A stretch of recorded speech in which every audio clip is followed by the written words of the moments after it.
Good morning. It is Friday, the 5th of December. I'm Méabh Mc Mahon, and this is Europe Today, Euronews' daily live fix of European news and analysis. Coming up today, the German Chancellor Friedrich Merz is here in Brussels for a last-minute attempt to convince the Belgian government to come on board with the reparations loan for Ukraine. The Belgian Prime Minister fears that Euroclear, the clearinghouse that holds most of the frozen Russian assets, would bear the brunt of any Russian legal actions in the future. This, as US envoys hold talks with Ukrainian negotiators for their third time in 2 weeks. That's in Florida. For more on what exactly we need to know, I'm joined here in the studio by Euronews Ukraine correspondent, Sasha Vakalina. Good morning. Sasha, lovely to see you here.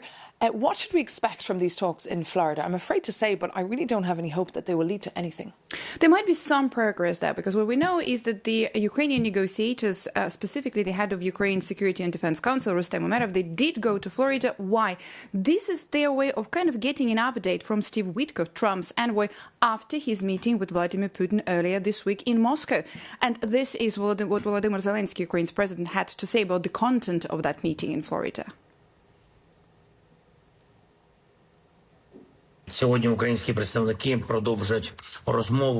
Today, Ukrainian representative will continue talks in the United States with President Trump's team. Our task now is to obtain full information about what was said in Russia, what other reasons Putin found to prolong the war, and to put pressure on Ukraine, on us, on our independence. I've been told by some sources close to the negotiations that one of the biggest issues is the fact that the Americans seem to be on board when it comes to Ukraine's sovereignty, but not necessarily Ukraine's territorial integrity. And of course, these two aspects are going hand in hand. It's like one thing for Ukraine and for Europe, but not necessarily for the United States. And another confirmation on the fact that this is a big issue is coming from this reported leaked call where President Macron reportedly said that there is a possibility that the US will betray Ukraine on territory. So the Europeans, of course, very concerned. And today we're seeing emergency talks. Friedrich Merz, the German Chancellor, is in town. He'll be dining with Bart de Wever, the Belgian Prime Minister, and Ursula von der Leyen, the Commission President. Will they not chew over their Belgian frites or choke on them? Because they're clearly not going to get an agreement on the frozen assets. Certainly. Friday night, Brussels, that's the definition of emergency talks, right? And we do know that Merz reportedly had to cancel his trip to Oslo to be here. So this is really those last efforts and attempts to convince the Belgian Prime Minister to get on board with that. European Council President Costa, he had a call with Zelensky yesterday, and he said that the decision on securing Ukraine financing will need to be taken before the summit, and the summit is coming, of course, on the 18th and 19th of December. The time is indeed running out for that one. And meanwhile, of course, Vladimir Putin, the Russian president, is in India observing the whole situation from there. He is, and he's been also issuing more threats, specifically threats towards Europe from India. Now, he said that it was Europe's fault that Russia started its full-scale invasion of Ukraine. He also commented a little bit on his meeting with Witkoff, saying that it lasted for 5 hours and that he was kind of getting tired of such a long meeting. And, of course, he issued once again the threats that Russia is ready for war with Europe, saying they're not going for it, but it is ready, and he said there will be nobody to negotiate with from Europe if they start to do anything. Open threats are coming from Moscow, from the Kremlin, ever since the beginning of this week, May. OK, Sasha Vakalina, thank you so much for that update here on Europe Today. But now, coming up, we'll be joined by Dan Jorgensen. He's the Danish politician from the Social Democrats who's held several major national and European roles. And since 2024, he's been the EU Commissioner for Energy and Housing, focusing on trying to wean the European Union off its addiction to Russian gas. Commissioner Jorgensen, welcome to Europe Today. Thank you. Lovely to have you with us this Friday. Now, of course, there was a big historic deal announced this week that the EU will fully phase out Russian gas imports by 2028. Tell us more. So yeah, basically we've been in a very uncomfortable situation, being dependent on energy from Russia. Obviously, it's not a nice thing to be dependent on energy from anybody, especially not from an enemy. Completely addicted, yeah. On the other hand, also, we have to acknowledge that buying energy from Russia has also had other effects. It has helped indirectly finance the war in Ukraine. So why did it take you so long? Yeah, so I used to be a member of the council as an energy minister from Denmark, and I was one of the ministers that argued from 22 that we needed to stop this as soon as possible. The reason why it hasn't been possible is that unfortunately not all countries agreed, because normally you would do this via sanctions and then you can do it fast, but it demands unanimity, and we haven't had that support, unfortunately. So what this new commission decided was that, okay, we will choose another way to do it. So instead of using sanctions, we have used prohibition, so we will actually ban the gas. This has another advantage also, which is that when there's a peace, which we hope there will be soon, that will not mean that we will then just start buying gas again. This will stand also after a peace agreement, which I think is good, because we should never repeat the mistake of becoming dependent on Russia again. And what will the decision mean now for our viewers? Will their energy bills go up or down now this winter? No, we're ready for this decision. So we have brought down our consumption of gas in Europe overall, which is one of the reasons why we can do this without it leading to spikes in prices. But we're also working very hard with the countries that will be most affected to make sure that they have alternatives. But what about countries that are not on board with this phase-out? I'm thinking of Hungary, Slovakia. We saw Viktor Orban, the Hungarian Prime Minister, just recently in Moscow. He said he will take you to court for this decision. Well, to be honest, I don't really understand these countries. I think we should stand together shoulder by shoulder against Putin to help our friends in Ukraine. But okay, this is the way it is. We will still help the populations of Slovakia and Hungary, even if their governments do not support this legislation, to make sure that also the citizens in these countries, of course, have access to cheap energy. So the devil will be in the details of this deal. I mean, one thing is launching the historic deal this week, the announcement, and then, of course, implementing will be key. We've worked very hard on this for quite a long time, so it is something that is happening gradually, and it is something that we can do in a way that will not have big negative effects. It will, on the contrary, have a lot of positive effects, which is that we will no longer be able or have to live with being blackmailed by Russia. Russia's blackmailed certain countries in the European Union. We've seen Putin weaponize energy against us. That, of course, is not a situation that is sustainable for Europe. So this is very, very good news, I think, for the European Union. And EU regulators will be kept busy making sure there's no circumvention here as well. That's very true. We need to be very strict in the way that we control this. It's also true that people have said, well, okay, this is the gas, and that's the most important thing, but what about the oil? Because there's also still some oil being imported in Europe, and also here we have said that needs to stop. So and that's on your plate for next year. I will put forward very soon a legislative proposal to make that happen also. So in 22 we got 45% of our gas from Russia, now we get just over 10%, and that'll go away completely. We got 27% of our oil in 22 from Russia. Now we get 2 or 3%. So it's not a big amount, but still that needs to go away completely also. And meanwhile, of course, you are diversifying to make sure that we don't run out as well here in Europe. Yes. Dan Jorgensen, Commissioner there for Housing and Energy, thank you so much for being our guest on Europe Today. And as I said, of course, Dan Jorgensen is also responsible for housing. And it's the first time, in fact, Brussels appoints a commissioner in charge of housing. And with the picture across Europe pretty dire, it is a huge responsibility for the commissioner. Jakub Janis reports.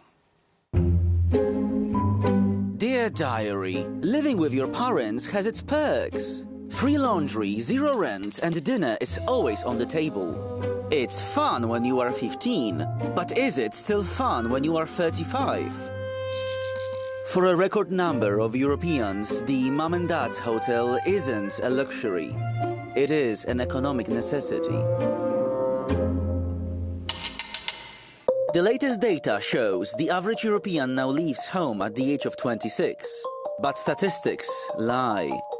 If you live in Finland, you are likely independent by the age of 21. But in Croatia, you are stuck in your childhood bedroom until you are over 30. It is the same story in Spain, Greece, Italy and Slovakia. And just look at these numbers. Just in last 5 years, rents in Lisbon exploded by 81%. Prague's jumped by 73%. That is almost an extra rent on top of your monthly rent. And even a bit more affordable cities like Warsaw are now becoming out of reach. Finally, it is fine to rebel in your teens. But what happens if you can't escape that stage? Research suggests this crisis is eroding support for the center-left and fueling anti-establishment sentiment. Housing is technically a national issue and the EU isn't supposed to touch it. But the pressure is so high, Ursula von der Leyen appointed the first ever commissioner for housing to intervene. But let's be real, bureaucracy moves slow and rents move fast. Anyway, I gotta go. My mom is calling me for dinner and yes, I already washed my hands. Jakub Janis there with his daily dose of humour, but also hard facts on a very serious topic. And now moving on to another story that's turning our heads here at Euronews in Brussels, and that is the unrest in Bulgaria. After days of protests across the country, the government has put its controversial 2026 budget plan on hold. To hear what exactly is going on and what it means for the stability of the country that will actually be joining the Eurozone next January, we can cross over now to Sofia and speak to Maria Stoyanova, that's Euronews' Bulgaria correspondent, who's live for us this morning just outside the Bulgarian Parliament. Good morning. Thank you so much for joining us. Just tell us, are these protests against the budget or just against the government? Good morning. Let me start with the fact that there is a lot of political tension right now in Bulgaria. Just yesterday, there were few protests all over the country. Here in the capital, protesters were outside of the Ministry of Interior. They wanted the resignation of the minister. But where did it all started? On Monday, there was one of the largest demonstrations here in front of the Bulgarian parliament. People went out on the street to express their dissatisfaction with the budget plan for next year, but the frustration grew and they started demanding the resignation of the government.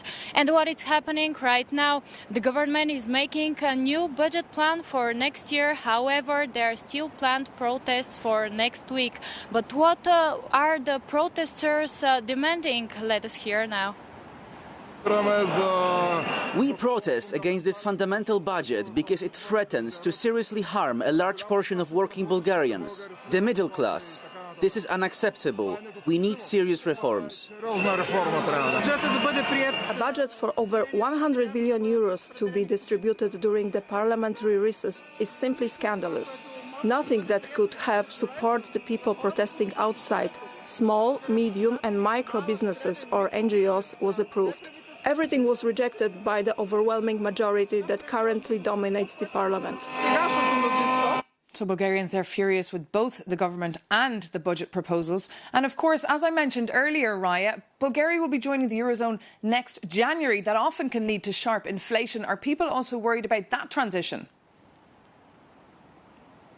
Yes, in just 26 days we are going to join the Eurozone and become a full member of the European family. This process now is irreversible. Many experts in Bulgaria say that this is one of the best decisions for our economy. However, most people are still afraid because of the higher prices that will come with the euro. The problem is that those fears are pushed by some of the political figures in Bulgaria, such as the president and some of the nationalist parties in Bulgaria. So the other problems is that if the budget for next year isn't ready on time, we will enter the Eurozone with our old budget. So to sum up, right now there is a lot of political tension, and just a few minutes from now, right here in the parliament behind me, the opposition will submit a vote of no confidence against the cabinet. What will happen, we'll expect to see. OK, well, we'll keep a very close eye on that. Raya Stoyanova, thank you so much, our correspondent there in Bulgaria. Well, this does bring this edition of Europe Today to an end. Stay with us, though, here on Euronews for more news and analysis. And we'll be back on Monday morning with a new edition. See you then.